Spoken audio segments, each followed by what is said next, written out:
പോയല്ലേ? ശരി സുരേഷ്, എന്തോന്നടാ?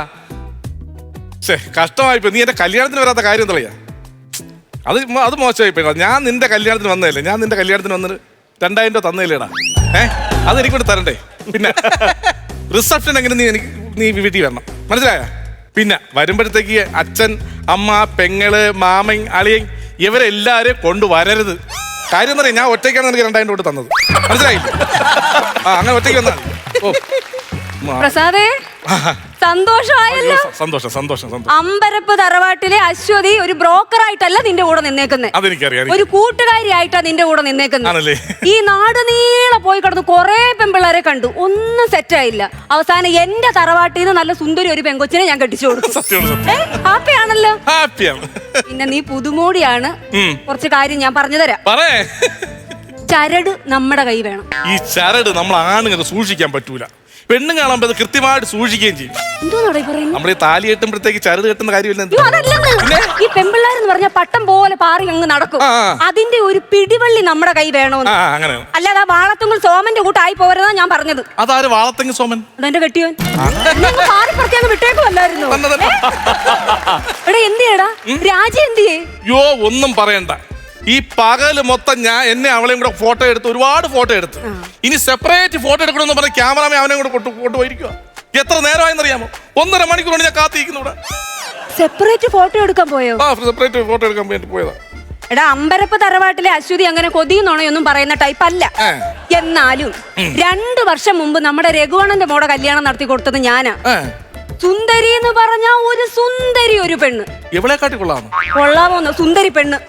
അന്ന് എന്നെ ഓർമ്മിച്ചില്ലായിരുന്നല്ലേ? അന്ന് എന്നെ ഓർമ്മിച്ചില്ലായിരുന്നല്ലേ? നല്ല സുന്ദരി ഒരു പെണ്ണ്, നല്ല ഒന്നാന്തരം കല്യാണം, നല്ല അടിപൊളി സദ്യ.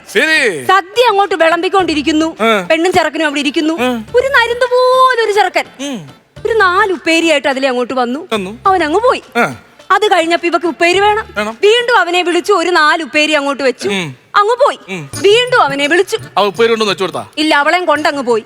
3 ദിവസം കഴിഞ്ഞ് ഗോവയിൽ ചെന്നിട്ട് ഉപ്പേരി തിന്നുന്ന ഫോട്ടോയാ അങ്ങോട്ട് അയച്ചു കൊടുത്തു. മനസ്സിലായി? ഞാൻ അങ്ങനെ കൊതിന്നോണേ പറയുന്ന ടൈപ്പ് അല്ല. നമ്മൾ ഭാര്യവരം അങ്ങനെ സംശയിക്കരുത്. അതൊക്കെ പഴയ ആൾക്കാരാണ് ഭാര്യവരെ സംശയിക്കുന്നത്. ഞാൻ അങ്ങനത്തെ ഭർത്താവല്ല, എനിക്ക് വിവരമുണ്ട്. എന്റെ രാജ്യം എനിക്ക് ഭയങ്കര ഇഷ്ടവും വിശ്വാസമാണ്, മനസ്സിലായ? ഭയങ്കര വിശ്വാസമാണ്. ഹലോ, അയ്യോ അവിടെ റേഞ്ച് ഇല്ലെന്ന് പറയുന്നത്. വീഡിയോഗ്രാഫർ അയ്യോ, അവനും റേഞ്ച് ഇല്ലെന്ന് പറയുന്നത്. രണ്ടുപേരും ഹൈ റേഞ്ച് കയറി കാണും.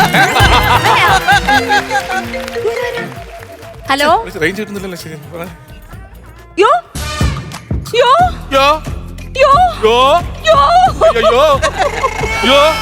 എന്റെ ചേച്ചി, നിങ്ങൾ കേൾക്കണം. ആ പോയ പെണ്ണ് താണ്ട് ഇപ്പൊ വിളിച്ചു പറഞ്ഞേക്കുന്നു ഫോട്ടോഗ്രാഫറുടെ കൂടെ ഒളിച്ചോടി പോയെന്ന്. ഈ പിരിവെട്ടി നിൽക്കുന്നവനോട് ഞാൻ എന്തോ പറയും?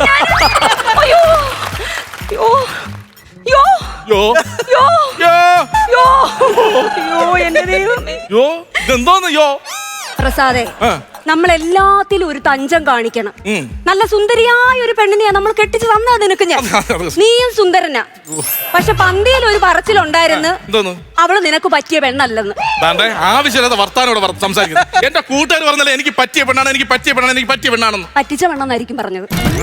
നിങ്ങളെ പേരിന് നോക്ക്, രാജീവ് പ്രസാദ്, രാജീവ് പ്രസാദ്, രാജീവ് പ്രസാദ്. അതൊരു സിനിമ നടനല്ലേ? അത് നരേന്ദ്ര പ്രസാദ്, രാജീവ് പ്രസാദ്. എടാ ഞാനൊരു കാര്യം പറയട്ടെ എന്റെ പ്രസാദേ, നീ ഒരാണല്ലയോ? നീ ഒരാണല്ലയോ? എടാ, അപ്പൊ നമുക്ക് മനസ്സിന് കുറച്ച് കട്ടിയും ധൈര്യം ഒക്കെ വേണം. എനിക്ക് ഭയങ്കര ധൈര്യം ഉണ്ടല്ലോ. പിന്നല്ലാതെ ഞാൻ പറയുന്ന കാര്യം നീ ഇച്ചിരി തഞ്ചത്തി കേക്കണം. രാജി ഫോട്ടോഗ്രാഫറുടെ കൂടെ അങ്ങ് പോയി. ഈ വാർത്ത ഞാൻ നിങ്ങളുടെ അടുത്ത് ഞാനല്ലേ പറഞ്ഞത്. രാജി ഫോട്ടോഗ്രാഫറോട് പോയി.